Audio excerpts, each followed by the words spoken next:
currently in Hong Kong. I'm actually kind of Australian Chinese, and I was in the Hong Kong U, University of Hong Kong Business School, doing their part-time MBA program.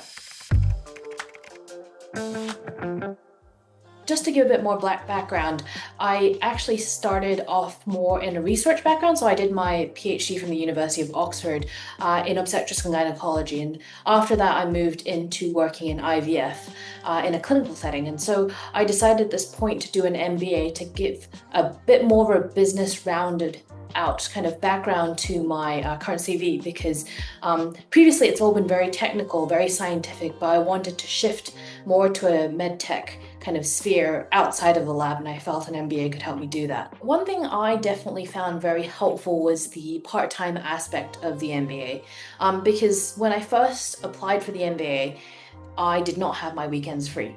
This was part of my previous role working in a lab, and I would be working on weekends. And so to have an MBA that allows me to, study during the evenings in a weekday, not every day in the weekday, but you could choose to do so if you wanted to go through a lot of electives, made it extremely flexible for me. And sometimes I feel that a part-time MBA sometimes is better, so you can work at the same time, have the experience, while also learning from your classmates and learning from professors and talking about issues you may have during work at the same time.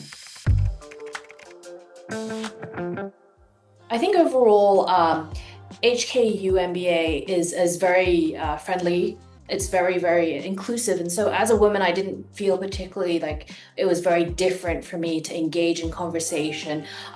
We definitely had our representative, like male and female professors, a lot of engagement, and therefore I felt it was a very safe space for me to come out and talk about my experiences and learn from other students who were both male and female, to kind of round out my experience during the MBA.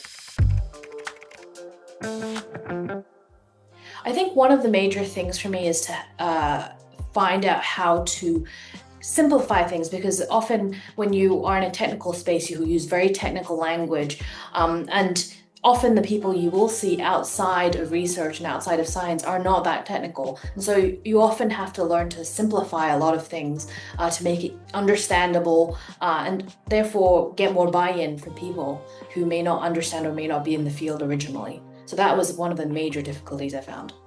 In the MBA, I was one of a few who were in science, but a lot of people, say, worked in finance. Some were their own entrepreneurs in various industries, including the arts. So in order to be able to engage with all these different students and classmates, you need to be able to have a common language to express complex ideas or complex, strategies without, bamboozling people.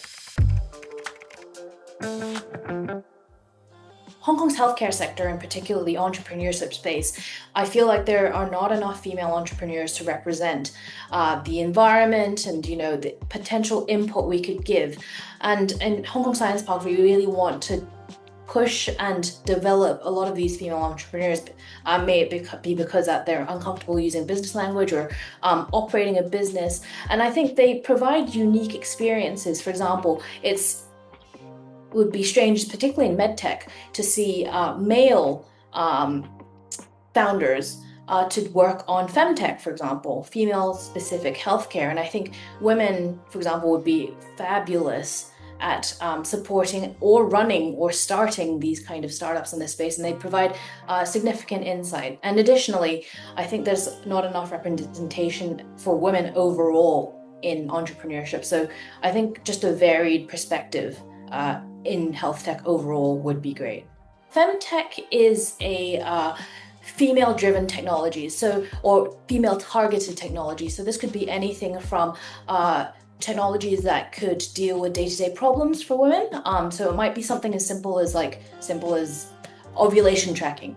That is considered femtech. It could be complex as to something like a medical device that could potentially be used for conception, or anything that could be even diagnostic. These are all examples of various femtech. Women can definitely add to the space because they are the users. Often there are things that are, unfortunately, it's very difficult to describe if you haven't experienced it yourself, especially from a user interface. or perhaps there are variations in perhaps how you would report certain things because you are a woman, because of your experiences. And it may be difficult for men to know this beforehand to design with this in mind. So I think women provide a very unique insight to these sorts of things. The HKU Business School actually helped me a lot in the sense of kind of understanding how the business works, how a business works, what considerations need to be made, because it's fine from a scientific standpoint to think, oh yes, the technology is fantastic, it's very exciting, but really what does it mean in the commercial sense? Is it actually commercially viable? Is there a go-to-market strategy? Very important things like, is there even a market for it? Oftentimes you find that although the technology is very interesting, very sexy, it may not be serving a market need. And so I think the HKU MBA was a very well-rounded way for me to learn about, besides the consideration for science, what else needs to be considered in order for a company to be successful in the health tech, med tech, overall science space. I think one of the major experiences I really enjoyed as well during my HKU MBA was actually working with a solid group for our capstone project. So my team actually had different team members from a variety of backgrounds. So this could be family business, finance, one was an ex-pilot, one ran a fund. And so I think being in a group with people with very different experiences, very different stages in their careers as well, allows you to kind of feel what considerations are made, maybe what strategies they might be thinking of, which may not have passed your mind or you might not have even considered, or considerations. And so I think this was very much a good way in shaping kind of how I transitioned as well, and things I would think about when moving, which I then did into Hong Kong Science Park. For women scientists considering doing a healthcare MBA, I think one of the major tips would be to think about why you want to do the healthcare MBA.